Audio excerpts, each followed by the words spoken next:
नमस्कार मित्रांनो, स्वागत आहे तुमचं मराठी मनोरंजन कट्टामध्ये। आज तारिणीवर झालेला हा हल्ला फक्त एक साधा हल्ला नाहीये, कारण तारिणीची निवड झाली आहे एका अत्यंत धोकादायक मिशनसाठी, ऑपरेशन तिरंगा। देशासाठी जीवाची बाजी लावणाऱ्या या मिशनसाठी तारिणी किती सक्षम आहे हे तपासण्यासाठीच तिच्यावर एकामागून एक हल्ले केले जात आहेत का?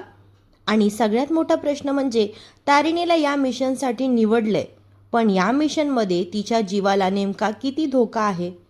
तारिणीवर हल्ला कोणी केला? युवराजला आलेल्या रहस्यमय फोनचा आणि या हल्ल्याचा काही संबंध आहे का? आणि खांडेकर कुटुंबावर आता स्पेशल क्राईम युनिटची कायम नजर राहणार आहे। हे सगळं जाणून घेण्यासाठी संपूर्ण व्हिडिओ नक्की बघा। आपल्या चॅनलला सबस्क्राईब करायला विसरू नका।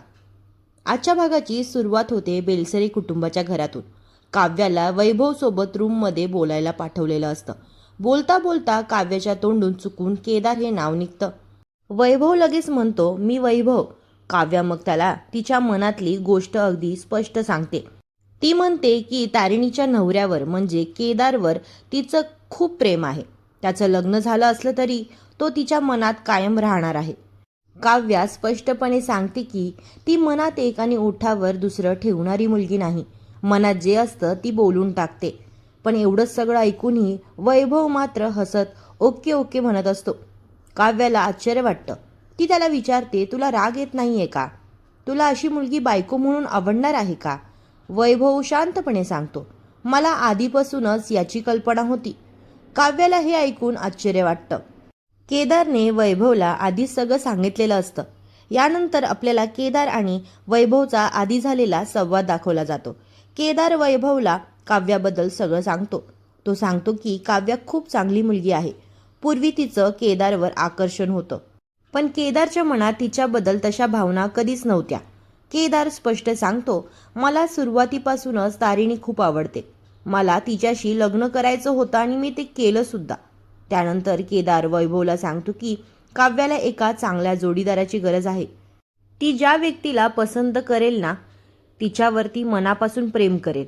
म्हणून काव्याच्या भूतकाळाबद्दल मनात काही ठेवू नकोस, असं केदार सांगतो। वैभव त्याला विश्वास देतो, काळजी करू नका, मी आहे ना। पुन्हा काव्या आणि वैभवचा सीन सुरू होतो। काव्या विचारते, असा म्हणाला का केदार? वैभव हो म्हणतो आणि पुढे सांगतो की केदारने असंही सांगितलं आहे की काव्याचं मन एकदा जिंकलं तर ती आयुष्यभर साथ देईल। यानंतर वैभव स्वतःच्या मनातलं सांगतो। चेतना आत्यांनी जेव्हा त्याला काव्याचा फोटो दाखवला होता, तेव्हाच काव्या त्याला पहिल्यांदा पाहताच आवडली होती। तो काव्याला म्हणतो, जर तुझा होकार असेल तर तुझं आयुष्यभर रोज नव्याने मन जिंकण्याची माझी तयारी असेल। हे ऐकून काव्याला खूप आनंद होतो। वैभव पुढे सांगतो की प्रत्येकाचा भूतकाळ असतो, पण त्या भूतकाळामुळे आपलं आयुष्य खराब करण्यासाठी काही अर्थ नाही। हे ऐकून काव्या भावुक होते। ती रडत म्हणते, मला असं वाटलं की केदू समोर असल्यासारखं वाटलं रे। वैभव तिला म्हणतो, मग असं समज, पण मी वैभव आहे। आणि काव्याच्या डोळ्यात आनंदाश्रू येतात। यानंतर सीन जातो खांडेकरांच्या घरी। दयानंद बँकेत जाण्यासाठी निघालेले असतात। पद्मिनी त्यांना युवराजला एखादी जबाबदारी द्यायला कौशिकीला सांगण्याची विनंती करते। तेवढ्यात कौशिकी येते आणि सांगते की युवराजला ती लवकरच मोठी जबाबदारी देणार आहे। पण दयानंद कौशिकी बाजूला होऊन महत्त्वाचा फोन केला का हे विचारतात। कौशिकी हो म्हणते। दयानंद तिला बजावतात, काम खूप महत्त्वाचं आहे, लक्षात आहे ना? कौशिकी त्यांना सांगते की सगळं व्यवस्थित होईल। पद्मिनीला मात्र या बोलण्याचा संशय येतो। ती विचारते, कसलं महत्त्वाचं काम? दयानंद फक्त म्हणतात, कळेल, आधी काम तर होऊ दे। आणि ते दोघं निघून जातात। यानंतर पद्मिनीचा खरा राग समोर येतो। ती स्पष्ट धमकी देते की युवराजच्या वाटेची संधी जर केदारला दिली तर ती केदार आणि तारिणीला सोडणार नाही। केदार आणि तारिणीला मारून टाकायला मागे पुढे बघणार नाही। हे असं ती स्वतःशीच बोलत असते। पुन्हा बेलसरे कुटुंबाचा सीन येतो। माधव काव्याच्या होणाऱ्या सासऱ्यांना सांगतात की काव्याला वडील नाहीत, त्यामुळे तिच्या लग्नाची वडिलांची सगळी जबाबदारी ते स्वतः पार पाडतील। तेवढ्यात वैभव रूममधून बाहेर येतो। चेतना काकू विचारतात, काय वैभव? आणि वैभव हसत म्हणतो, मला तर मुलगी पसंत आहे। सगळ्यांना खूप आनंद होतो। पण वैभव सांगतो की पुढचा निर्णय काव्याचा असेल. तारिणी काव्याला बाहेर घेऊन येते. केदार म्हणतो की त्याला खात्री आहे काव्या नाही म्हणणार नाही. तारिणी प्रेमाने विचारते, सांग ना तुझं काय उत्तर आहे. आणि काव्य हसत म्हणते, माझा होकार आहे. हे ऐकताच घरात आनंदाचं वातावरण निर्माण होतं. तारिणी आणि काव्या एकमेकांना मिठी मारतात. सुमी आजी मिठाई वाटायला सुरुवात करते, पण अचानक मालतीचा धक्का लागतो आणि मिठाईचा संपूर्ण बॉक्स खाली पडतो. क्षणात सगळे गंभीर होतात. तारिणी मात्र परिस्थिती सांभाळते आणि म्हणते, काहीही होणार नाही, सगळं छान होईल. आणि इथेच धक्कादायक सीन दाखवला जातो. एका अज्ञात व्यक्तीच्या हातात थरारक चाकू असतो आणि तो चाकू तारिणीच्या फोटोवर फिरवला जातो. त्या व्यक्तीचा चेहरा मात्र दाखवला जात नाही. म्हणजे तारिणी भोवती संकट आता आणखी वाढलेलं असतं. यानंतर तारिणी आणि केदार घराबाहेर बोलत असतात. काव्याच्या लग्नामुळे तारिणी खूप खुश असते आणि आत्याचा तारिणीच्या आईबद्दलचा राग कमी व्हावा म्हणून ती लग्नाची सगळी कामं मनापासून करणार असल्याचं सांगते. केदारही तिचं कौतुक करतो. तेवढ्यात केदारच्या फोनवरती टेक्नोने पाठवलेला ऑडिओ येतो. दोघं ऑडिओ ऐकतात आणि त्यामध्ये युवराजला आलेला तोच रहस्यमय फोन कॉल असतो.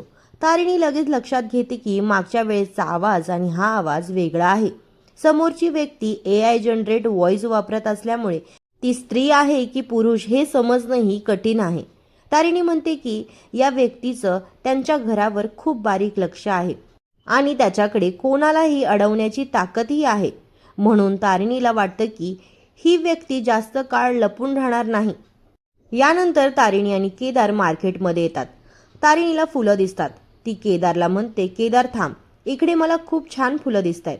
केदार तिला फूल घ्यायला सांगतो आणि स्वतः औषधं आणायला निघून जातो. तारिणी फुलं घेण्यासाठी एका मुलीकडे जाते. दोघींचं बोलणं सुरू असताना अचानक तारिणीच्या मागून एक अज्ञात व्यक्ती येतो. त्याच्या हातात धारदार चाकू असतो आणि अचानक तो तारिणीवर हल्ला करण्याचा प्रयत्न करतो, पण तारिणी त्याचा हात पकडते. झटापट झाल्यानंतर तो व्यक्ती तिथून पळून जातो आणि सगळ्यात धक्कादायक गोष्ट म्हणजे एका कारमधून बसलेली व्यक्ती मोबाईलवर हा संपूर्ण हल्ला रेकॉर्ड करत असते. तारिणी त्याच्या मागे पळते. तेवढ्यात फूल विकणारी मुलगी ओरडते, ताई तुमचे पैसे राहिले. पण तारिणी हल्लेखोराच्या मागे धावत जाते. केदार परत येतो आणि त्या मुलीला विचारतो. ती सांगते की पिवळ्या साडीतली ताई त्या दिशेने पळून गेली. हे ऐकताच केदारही घाबरून तिच्या मागे धावतो. आता एका ठिकाणी ती अज्ञात व्यक्ती मोठ्या स्क्रीनवर तारिणीवर झालेल्या हल्ल्याचं रेकॉर्डिंग पाहत असतात. त्यांचे चेहरे आपल्याला दाखवले जात नाहीत. यावरून स्पष्ट होतं की तारिणीवरचा हल्ला योगायोगाने झालेला नाही. कोणीतरी हा सगळा प्रकार पाहत आहे. यानंतर आपल्याला काव्य आणि मालतीचा सीन दाखवला जातो. ती खूप भावूक झालेली असते. मालती काव्याला सांगते की तिने लग्नाला होकार दिल्यामुळे तिच्या मनावरचा मोठा ताण कमी झाला आहे. काव्या सांगते की वैभवला तिने तिच्या आणि केदारच्या भूतकाळाबद्दल सगळं सांगितलं. मालतीला हे ऐकून धक्का बसतो. ती विचारते, तू हे सगळं त्याला सांगायची गरज काय होती? त्याने नकार दिला असता तर? काव्य मात्र सांगते की वैभवने तिला जज केलं नाही. त्याने तिचं सगळं बोलणं शांतपणे ऐकलं, तिला समजून घेतलं. काव्या म्हणते की वैभवचा स्वभाव केदारसारखा समजूतदार आहे. मालतीच्या डोळ्यात आनंदाश्रू येतात.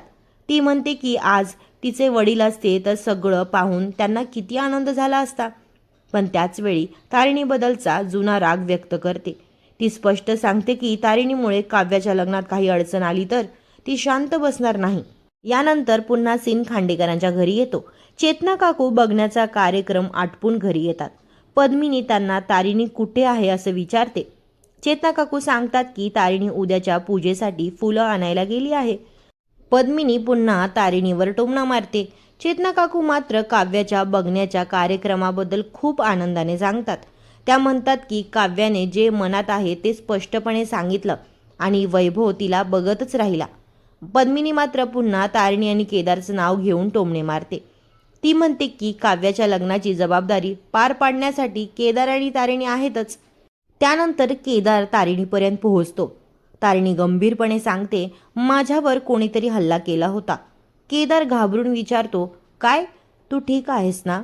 तारिणी सांगते की मी ठीक आहे. पण तिच्या मते हा साधा चोर किंवा भुरटा गुंड नव्हता. ती सांगते, तो माझ्या पर्सच्या दिशेने आला नाही, तो माझ्यावर हल्ला करायलाच आला होता.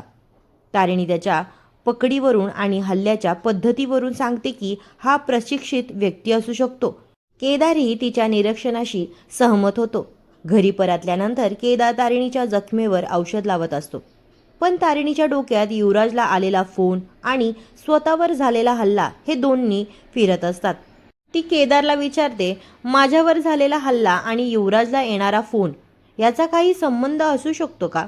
कदाचित आपण त्या व्यक्तीपर्यंत पोहोचू नये म्हणून युवराजला वाचवण्याचा प्रयत्न केला जातोय, असा तारिणीचा संशय असतो. हे ऐकून केदार चिडतो. तो म्हणतो, जर युवराजला वाचवण्यासाठी तुझ्यावर हल्ला होत असेल ना, तर तो युवराज नक्कीच नाही वाचणार. आणि त्यानंतर तो तारिणीला सांगतो, तुझ्यावर येणाऱ्या संकटाला मला सामोरं जावं लागेल. आणि इथेच आजचा भाग संपतो. उद्याच्या भागात मात्र वातावरण एकदम वेगळं असणार आहे. सुमी आजी रडत केदारला सांगते, उद्या तारिणीचा वाढदिवस आहे. या घरात आजपर्यंत तारिणीचा कधीच वाढदिवस झालेला नसतो. हे ऐकून केदार ठरवतो की यावेळी आपल्या बायकोचा वाढदिवस अगदी धूमधडाक्यात साजरा करायचा. आणि सेलिब्रेशनची सुरुवात होणार असते रात्री 12 वाजता. केदार तारिणीसाठी सुंदर रूम सजवतो. तारिणीला सरप्राईज मिळतं आणि ती खूप खुश होते. पण तारिणीचा हा आनंद सुरू असतानाच दुसरीकडे स्पेशल क्राईम युनिटमध्ये जे मॅडम एक मोठी ऑर्डर देतात. त्या टेक्नो, फातिमा आणि कमांडरला सांगतात, मला कौशिकी खांडेकर, दयानंद खांडेकर, युवराज खांडेकर आणि पद्मिनी खांडेकर सगळ्यांचे कॉल रेकॉर्ड्स हवेत. हे ऐकून सगळे एकमेकांकडे बघतात. म्हणजे एकीकडे तारिणीचा वाढदिवस आनंदात साजरा होणार आहे आणि दुसरीकडे खांडेकर कुटुंबाभोवती मोठं संकट येणार असल्याचं आपल्याला दाखवलं आहे. आता या सगळ्या गोष्टींचा एकमेकांशी नेमका काय संबंध आहे? तारिणीवर हल्ला करणारा व्यक्ती कोण आहे? युवराजला फोन करणारी व्यक्ती कोण आहे? आणि खांडेकर कुटुंबातील कोणाचं नाव या सगळ्यांमध्ये समोर येणार आहे? हे पाहणं नक्कीच खूप महत्त्वाचं ठरणार आहे. तर मित्रांनो, तुम्हाला व्हिडिओ आवडली असेल तर व्हिडिओला एक लाईक नक्की करा आणि आपल्या चॅनलला सबस्क्राईब करायला विसरू नका. धन्यवाद. भेटूया पुढच्या व्हिडिओमध्ये.